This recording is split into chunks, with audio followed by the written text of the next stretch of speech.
বাবার বয়স 60 বছর এখন চলতেছে। আমার বাবা এখনো ইনকাম করে, কষ্ট করে। আমার বাবা কত কষ্ট করে। আমার বাবা গাড়ি চালায় এখনো। এই 60 বছর বয়সে আমার বাবা গাড়ি চালিয়ে সংসার চালায় এখনো। কেন জানেন? কারণ আমার বাবার কোনো ছেলে নাই, আমার বাবার বড় কোনো ছেলে নাই যে কষ্ট মানুষ করার পরেও তাকে ইনকাম করে খাওয়াবে। একজন ছেলের মা কষ্ট করে কিন্তু এককালে সে সুখ পায়, কিন্তু যার ঘরে যুবক কোনো ছেলে নাই, যার ঘরে বড় কোনো ছেলে নাই, 2-3টা মেয়ে আছে, কষ্ট করে বড় করে খাওয়ায় পড়ায় 20 বছর পর্যন্ত, পরে আরেক ঘরে বিয়ে দেয়, তারা কি পায়? তারা কিচ্ছু পায় না। হ্যাঁ, তাদেরকে সারা জীবন যতদিন বাঁচবে ততদিন কষ্ট করে ইনকাম করে খেয়ে যেতে হবে। শুধুমাত্র ছেলের মারাই ছেলেদেরকে কষ্ট করে বড় করে, 24 ঘন্টায় কয় ছেলেকে কষ্ট করে বড় করছে, ছেলেকে কষ্ট করে বড় করছে, বিদেশ পাঠাইছে।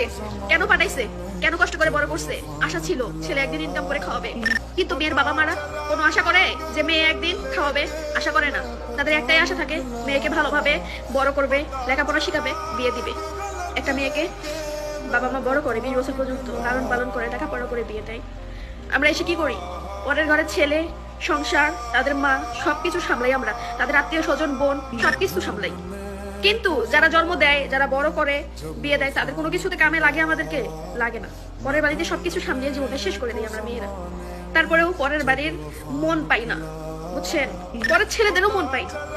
তারপরেও তাদের মনে থাকে তাদের মারাই তাদেরকে কষ্ট করে লালন পালন করে বড় করছে। বাড়িতে যখন ফোন দেই, আব্বু কই? অমুক জায়গায়। বাড়িতে গেলে তোর মার সাথে কথা বলিস।